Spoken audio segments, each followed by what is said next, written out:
High বন্ধুরা, welcome to my channel SR blog. বন্ধুরা, আজ আবার চলে এসেছি আমি তোমাদের সামনে আরও একটা নতুন রেসিপি নিয়ে। আজকে তোমাদের আমি বানিয়ে দেখাবো ক্যালবাট চিকেন কষা। তাহলে ক্যালবাট চিকেন বানাতে কী কী উপকরণ লাগছে তোমরা প্রথম থেকে শেষ পর্যন্ত দেখো, ভিডিওটা স্কিপ করবে না। চলো বন্ধুরা, আমি এখানে নিয়ে নিয়েছি ক্যালবাট চিকেন। তবে বন্ধুরা, এই চিকেনটা আমার আগের দিন রাতে আনা ছিল। আমি এর মধ্যে একটা ম্যারিনেট করেছিলাম লঙ্কা গুঁড়ো, হলুদ গুঁড়ো, তেল আর নুন। এই কটা উপকরণ দিয়ে আমি এটাকে ম্যারিনেট করে রেখেছিলাম। তবে বন্ধুরা, এই ম্যারিনেট করার একটা ভালো প্রসেস আছে, মানে উপকার আছে। এইভাবে ম্যারিনেট করে রাখলে চিকেনটা ভালো ছেড়ে যায়। সকালবেলা উঠে চিকেন বের করতে অসুবিধা হয় না ফ্রিজ থেকে। দেখো চিকেনটা কী সুন্দর ছেড়ে যাচ্ছে, এরকম ভালো ছেড়ে যায়, টাইট হয় না, আর জলে দিতে হয় না। চিকেনের টেস্ট নষ্ট হয়ে যায় জলে দিলে বারবার। যার জন্য এইভাবে রাখলে আরেকটা ভালো এর আছে, টিপস আছে। এইভাবে রাখলে চিকেনটা ভালো সিদ্ধও হয়।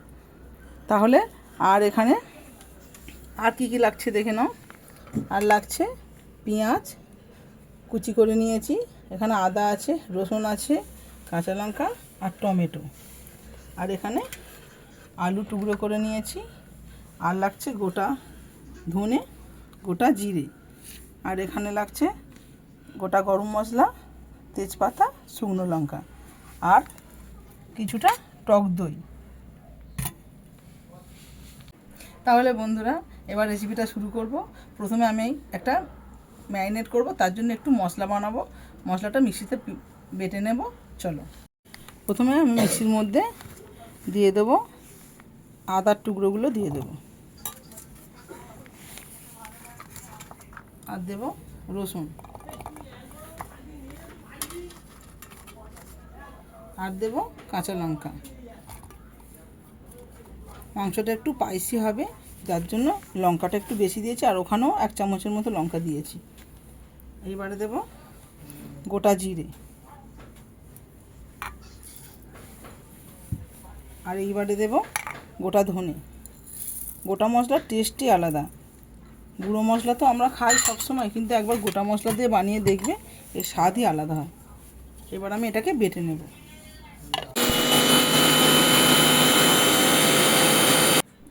তাহলে এবার আমি ম্যারিনেটটা করে নিচ্ছি।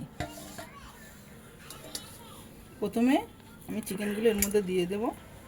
চিকেনের মধ্যে তো নুন, হলুদ, লঙ্কা আর তেল দিয়ে ম্যারিনেট করা ছিল। দেখো কত সুন্দর মাংসটা, এর জন্য মাংসটার ভিতরে নুনও ঢুকবে আর নরমও হবে। মাংসটা সিদ্ধ হতে বেশি টাইম লাগবে না। এইবারে দেব এই বেটে রাখা পেস্টটা দিয়ে দেব।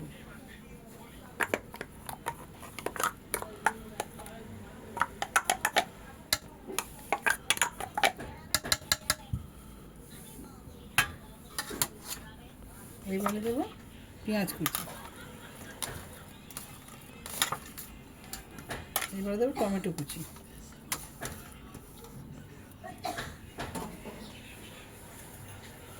এইবারে দেব টক দই। আমি এখানে 200 গ্রামের মতো টক দই নিয়েছি।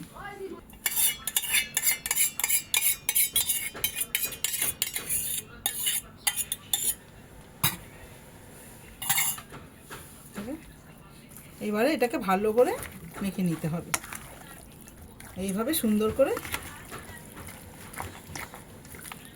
মাখিয়ে নিতে হবে। দেখো কত সুন্দর।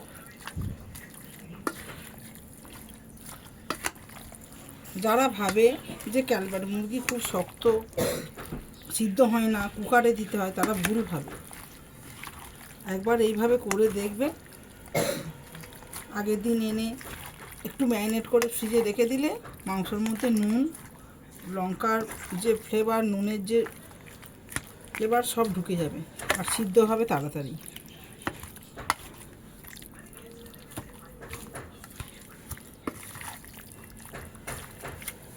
দেখো আমার ম্যারিনেটটা হয়ে গেছে। Marinate complete.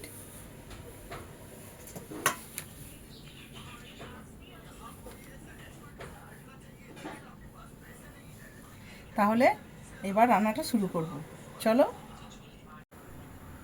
কড়া গরম হয়ে গেছে। এবারে আমি এই মশলাগুলোকে একটু রোস্ট করে নেব। তেজপাতা, গোটা গরম মশলা আর শুকনো লঙ্কা।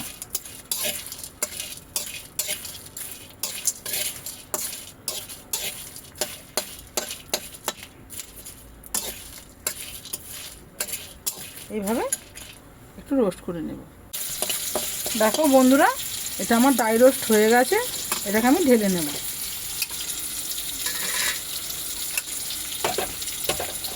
এদিকে কড়া গরম হয়ে গেছে, তেল দিয়ে দেবো।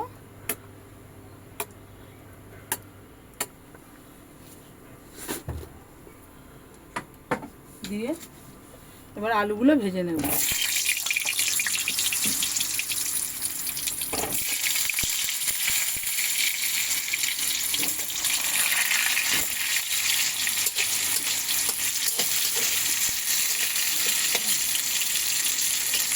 এদিকে আলুটা আমার লাল করে ভাজা হয়ে গেছে। এবার আলু তুলে নেব আমি।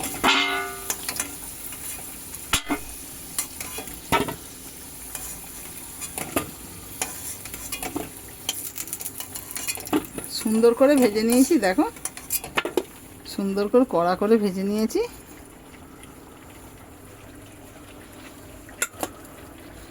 কড়ার মধ্যে আরও কিছুটা তেল দিয়ে দেবো।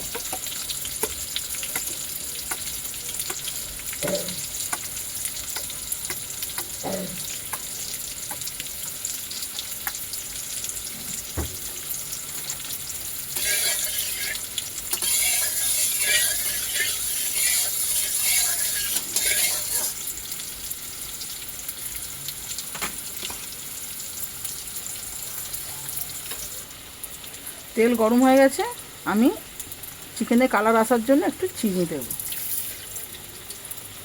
চিনিটা দিলে কালারটা খুব সুন্দর আসে।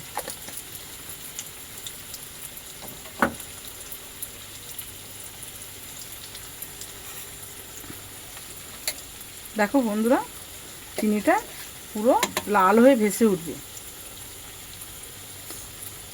দেখো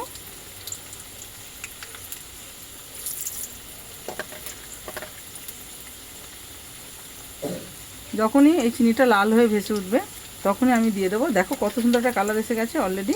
এবারে দেবো তেজপাতা। এর ওপরে আমি দিয়ে দেবো আমার ম্যারিনেট করা চিকেন।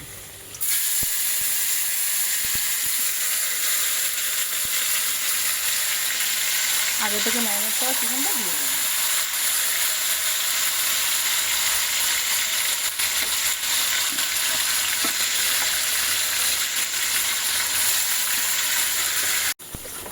সব চিকেন দিয়ে দিয়েছি। এইবারে এটাকে ভালো করে কষাতে হবে।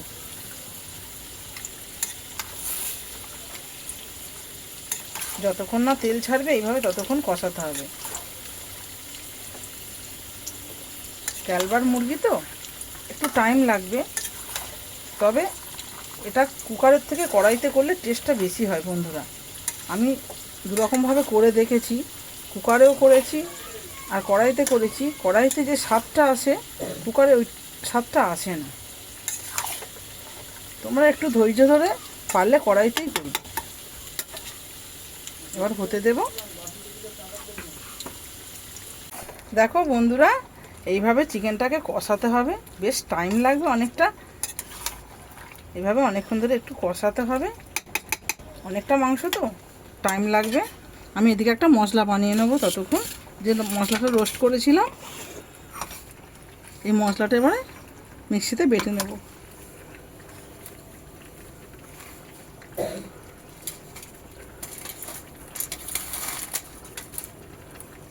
এই রোস্ট করা মশলাটা আমি মিক্সিতে বেটে নেব।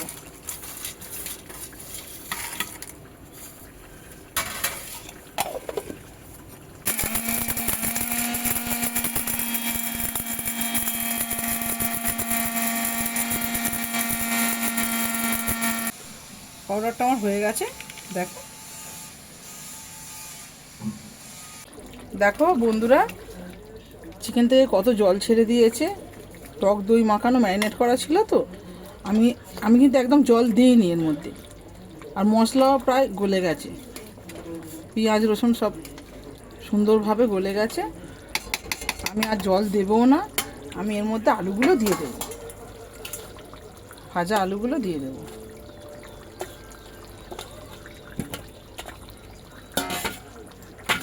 দিয়ে এভাবে নাড়িয়ে দেবো। চিকেনের যে জলটা বেরিয়েছিল ওতেই রান্নাটা হয়ে যাবে। ম্যারিনেট করে রাখলে এই জিনিসটা ভালো হয়, এক্সট্রা করে জল দিতে লাগে না। এইবার আমি চাপা দিয়ে যতক্ষণ না একদম কষা কষা হচ্ছে ততক্ষণ নামাবো না, এইভাবে চাপা দিয়ে আরও কিছুক্ষণ রেখে দেবো। এবার আমি খুলে দেখব চিকেনটা কেমন হয়েছে। দেখো তোমরা চিকেনটা কত সুন্দর দেখতে হয়েছে। আমি কিন্তু একদমই জল দিইনি, হয়ে গেছে। এবার আমি যে ভাজা মশলাটা করে রেখেছিলাম সেই মশলাটা দেব।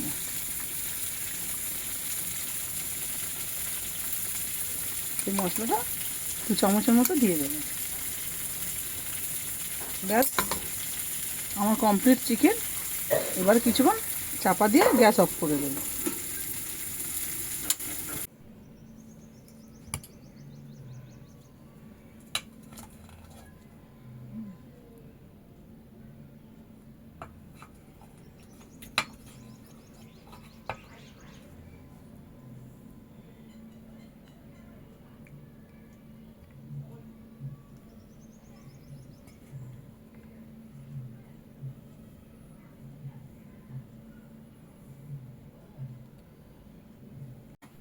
বন্ধুরা তাহলে আমি বেড়ে ফেলেছি, পরিবেশন হয়ে গেছে। এবার আমি টেস্ট করে বলবো কেমন হয়েছে। মাংস কত সুন্দর সিদ্ধ হয়েছে তোমাদেরকে দেখাই। দেখো পুরো মাংস সিদ্ধ হয়ে গেছে।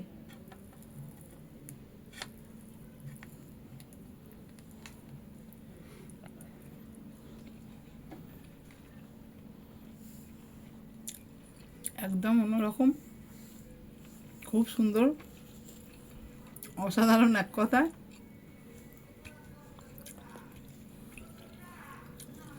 যারা ক্যালবার্ট মাংস ভালোবাসো তারা এইভাবে বানাবে।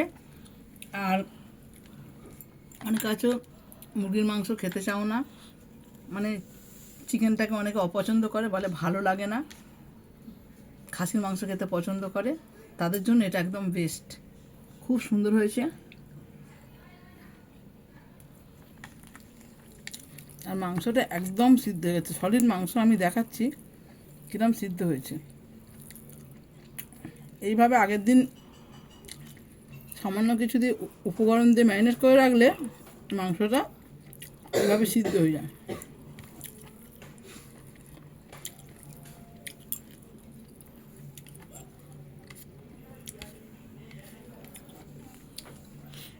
তাহলে আর কি বলবো, তোমরা এইভাবে রান্না করবে বন্ধুরা। আর এই ভিডিওটা যদি ভালো লেগে থাকে লাইক কমেন্ট শেয়ার অবশ্যই করবে।